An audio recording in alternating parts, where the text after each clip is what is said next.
You're looking at the JG VSR 10. With its minimalist design and sleek lines, this spring-powered, bolt-action airsoft gun affords its operators maneuverability as well as stealth. As with all of the guns that we test, the JG VSR 10 has both strengths and weaknesses. The VSR 10 is a strong performer on the range where it counts. However, with that said, there are some design quirks which cause the VSR 10 to lose points. Still, even with its flaws, this offering is worth consideration. Working our way from one end of the gun to the other, we start with the butt plate. This is, of course, the point at which the operator and the gun are joined, and so the design of this simple yet key element can be essential to the comfort of the user. In this case, the butt plate is constructed of rubber and is attached by friction alone. This means that the plate can be removed with relative ease, and there is a rather large cavity within the buttstock. We surmise that a clever user could store cleaning supplies and even extra ammunition or a spare magazine within this space. Replacement of the butt plate is a straightforward affair and simply involves reversing the steps taken during removal.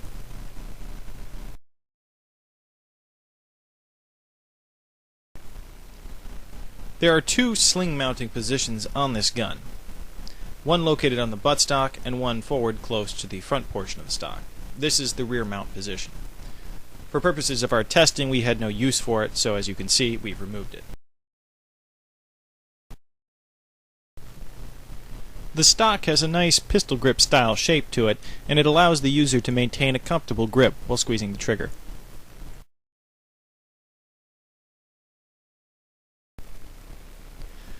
One of the things we liked about the gun's operation was how well the safety clicked through its two positions. In its forward position, that is, closest to the muzzle of the gun, the safety showed the operator that it was disengaged and ready to fire. Note the letter F in the frontmost position and the letter S in the rearmost position. Unfortunately, the placement of the safety assembly was not the best, as cycling the bolt with the bolt handle too low could result in the safety being accidentally engaged or disengaged. Obviously, neither is good, and we deducted points from the gun's score as a result.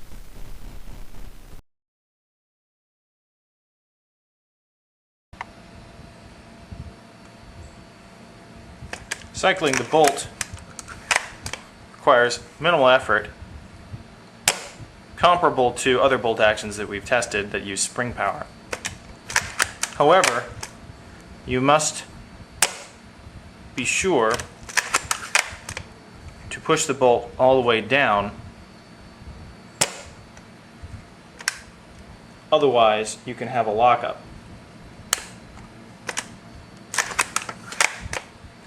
We've noticed that if the bolt is not properly pushed downward, then you can have all manner of little hiccup. The plastic trigger guard appears to provide adequate room for gloved and ungloved hands alike. The metal trigger has a reasonable amount of play, and though it is not likely to be mistaken for a target trigger, the pull is nominal and the spring release is crisp. We were surprised at how much trouble the included segmented rail assembly gave us. First, the included screws did not fit into the rear mounting hole, and then, once we were able to use an alternate screw, the screws began to bind the cylinder. That is, because the rail mounting screws were just a fraction of an inch too long, they actually made contact with the cylinder when they were tightened down all the way. This prevented the cylinder from being moved back and forth during cocking. Further, the metal used in the receiver of the gun is nice looking, but rather soft. Because of this, during our attempts at installation, we actually stripped the threads of the mounting hole. For this reason, we want to advise everyone to use caution when mounting the rails. It may be a good idea to simply purchase a one-piece rail system instead of using the stock pieces. Further, be prepared to trim approximately 1/16 of an inch off the bottom of the screws to prevent binding the cylinder when securing the rail assembly. Ultimately, we were able to mount the rails to the receiver and secure a scope to them.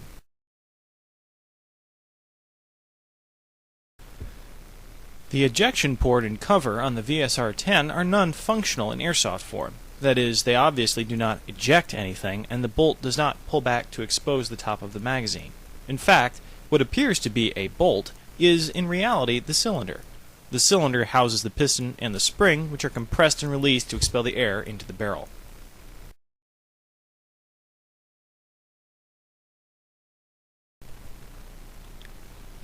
With its 30-round capacity, the VSR-10's magazine is on par with other bolt-action offerings. The magazine is simple in its design, and it sits flush with the lower portion of the stock when inserted. When empty, the magazine does not drop free and requires the user to manually remove it using the small finger indentations located on either side of the magazine. We were impressed with how securely the magazine fit into the magwell, and we also liked the flush-mounted magazine ejection button located just ahead of the magwell. With everything mounted flush, we have not experienced any inadvertent magazine ejections, while at the same time never having had any issues with magazine extraction either. The user is notified that the magazine is fully seated by a quiet yet ever-present click. The click signifies that the magazine has been secured by the ejection tab.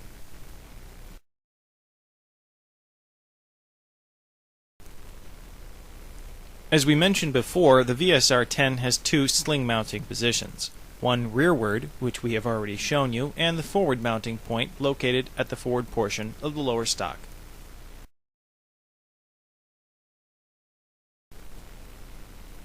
The VSR-10's hop-up lever is located on the left side of the gun, just forward of the magazine well, at the point where the outer barrel and the stock meet.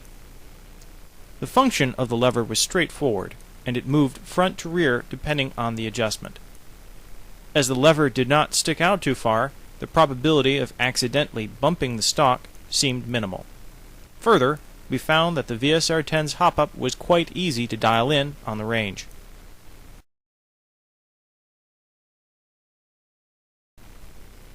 The VSR-10 has a rubber-like, non-slip type finish, which both looks and feels good.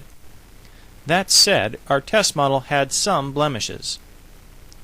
First, we noticed a small crack in the upper portion of the stock, right through the Made in China stamp. This crack appeared to have no effect on the rest of the gun, and the odds of it widening seemed poor. In fact, the small fissure seemed to be filled in somewhat by the rubber coating itself.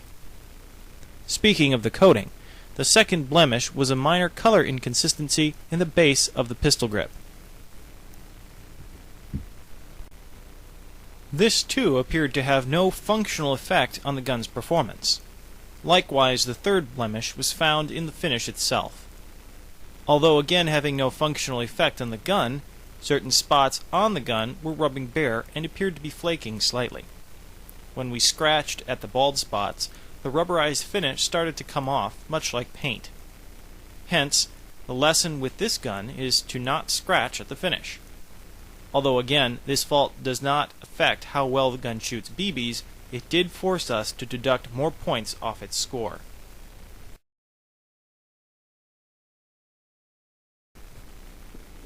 The gun has a decent amount of metal parts on it, and we always like to see that. The metal used is generally not very dense, and as such will scratch relatively easily. We noticed that the small metal tab directly behind the bolt was showing scuff marks from cycling the bolt back and forth.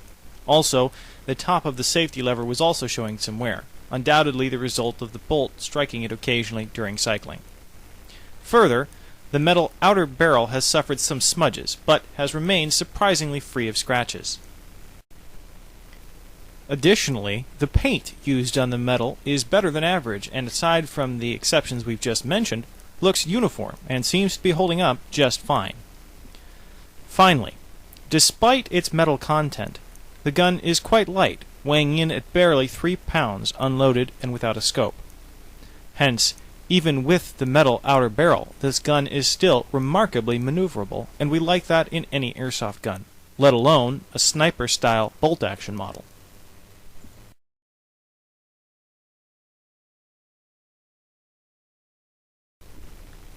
In conclusion, the JG VSR-10 has its weaknesses, but it also has its strengths.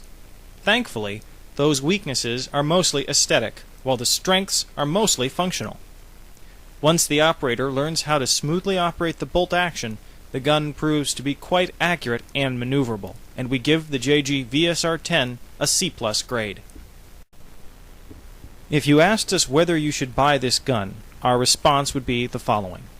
As long as you know what to look out for going into the purchase, our guess is that you will be happy with the JG VSR-10.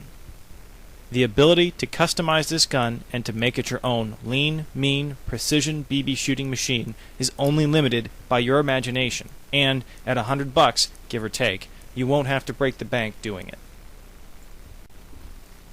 This test model was provided to us by Airsplat.com and can be purchased from their website for $99.95. Please note that we supplied our own scope for this test, hence the scope did not come with the gun. For more airsoft video reviews, please visit our website at www.airsoftreports.com.